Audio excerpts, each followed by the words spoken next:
کبھی کبھی زندگی کے سفر میں کچھ رشتے اتنے بھاری لگنے لگتے ہیں کہ انسان کے دل پر بوجھ بن جاتے ہیں۔ وہی رشتے جن سے کبھی سکون ملتا تھا، جن کی موجودگی سے دل خوش ہوتا تھا، اب تھکا دینے والے محسوس ہوتے ہیں۔ کبھی تم سوچتے ہو کہ کاش میں اس رشتے سے آزاد ہو جاؤں، کاش میں ان سب الجھنوں سے نکل جاؤں، مگر یاد رکھو ہر رشتہ ایک امتحان ہے، اور ہر امتحان کے پیچھے اللہ کی کوئی حکمت ضرور ہوتی ہے۔ جب تم رشتے سے تھک جاؤ تو جلدی فیصلہ مت کرو، فوراً چھوڑ دینے کا سوچو بھی مت، ذرا ایک لمحے کو رک کر سوچو، کیا کبھی تم نے اللہ سے اس رشتے کے بارے میں بات کی؟ کیا کبھی تم نے تنہائی میں سجدے میں جا کر کہا کہ یا اللہ مجھے صبر دے، مجھے سمجھ دے، مجھے اس بندے کے دل تک پہنچنے کی توفیق دے؟ اکثر ہم لوگوں سے شکایت کرتے رہتے ہیں مگر اللہ سے دل نہیں کھولتے۔ یاد رکھو اللہ نے کسی کو تمہاری زندگی میں بلا مقصد نہیں بھیجا۔ کچھ لوگ تمہیں خوشی دینے آتے ہیں اور کچھ لوگ تمہیں سیکھ دینے آتے ہیں، کچھ رشتے دعا بن کر آتے ہیں اور کچھ آزمائش بن کر، مگر دونوں کا مقصد تمہیں اللہ کے قریب لانا ہوتا ہے۔ اگر تم تھک گئے ہو تو شاید اللہ چاہتا ہے کہ اب تم اس رشتے میں اپنی طاقت سے نہیں بلکہ اس کے سہارے سے چلنا سیکھو۔ کبھی کبھی اللہ تمہیں ایسے لوگوں کے ساتھ رکھتا ہے جو تمہیں سمجھ نہیں پاتے، تاکہ تم یہ سمجھ سکو کہ سکون انسانوں میں نہیں بلکہ اللہ کی رضا میں ہے۔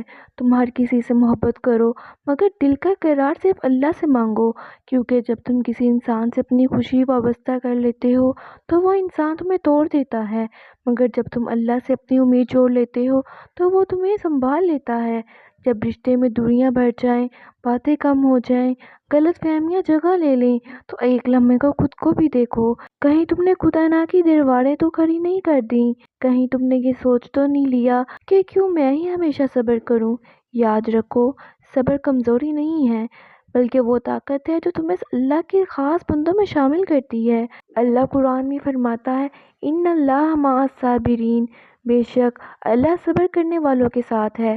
جب تم کسی رشتے سے تھک جاؤ تو سمجھو کہ اب یہ وقت آزمائش کا ہے، اب یہ وقت ہے اپنے نفس کو توڑنے کا، اپنی زبان کو قابو میں رکھنے کا، اپنی دعاؤں کو مضبوط کرنے کا، کیونکہ اللہ کبھی صبر کو ضائع نہیں کرتا، کبھی تمہارے صبر کے بدلے وہ رشتے کو بدل دیتا ہے اور کبھی تمہارے دل کو۔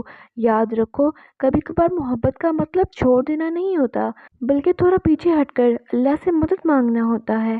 بعض اوقات تمہیں رشتہ نہیں بلکہ رویہ ٹھیک کرنا ہوتا ہے، تمہیں دوسروں کو نہیں بلکہ اپنے دل کو نرم کرنا ہوتا ہے، کیونکہ جب تم دل سے بدلتے ہو تو حالات خود بدل جاتے ہیں۔ اگر تمہارے دل میں بوجھ ہے تو وہ بھی اللہ کی طرف سے ایک پیغام ہے کہ آؤ میرے پاس آؤ، بات کرو، رو لو، دل ہلکا کرو، وہ تمہیں کبھی تنہا نہیں چھوڑتا۔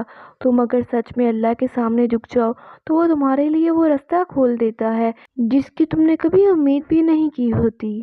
کبھی کسی رشتے کی سختی سے گھبرا کر اللہ کی رحمت سے مایوس مت ہونا، شاید آج تمہارے لیے مشکل ہے مگر کل اسی رشتے کے ذریعے تمہارا دل سکون پائے گا۔ کبھی کسی کے بدل جانے سے افسردہ مت ہونا، کیونکہ کبھی اللہ لوگوں کو تمہاری زندگی سے اس لیے نکالتا ہے تاکہ تم خود کو پہچان سکو۔ اگر تم واقعی تھک گئے ہو تو اپنی دعاؤں میں صرف اتنا کہو یا اللہ اگر یہ رشتہ میرے حق میں بہتر ہے تو اسے میرے لیے آسان کر دے، اور اگر نہیں تو مجھے اس سے بہتر عطا کر دے اور میرا دل مطمئن کر دے۔ زندگی کے ہر رشتے میں وقت کے ساتھ تبدیلی آتی ہے، محبت کبھی کمزور نہیں ہوتی، بس اظہار بدل جاتا ہے۔ اگر تم چاہتے ہو کہ تمہارا رشتہ مضبوط رہے تو اللہ کو اس کے درمیان رکھو، روز دعا کرو کہ یا اللہ ہمارے درمیان محبت میں برکت دے، ہمارے دلوں کو نرمی عطا فرما۔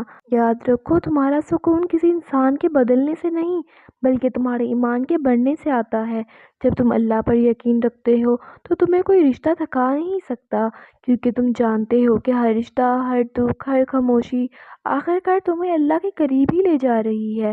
لہٰذا جب تمہارے دل میں یہ خیال آئے کہ میں اس رشتے سے تھک گیا ہوں تو فوراً اللہ سے کہو یا اللہ مجھے ثابت قدم رکھ، مجھے صبر عطا کر اور مجھے وہ نظر عطا کر جس سے میں لوگوں میں تیری رحمت دیکھ سکوں۔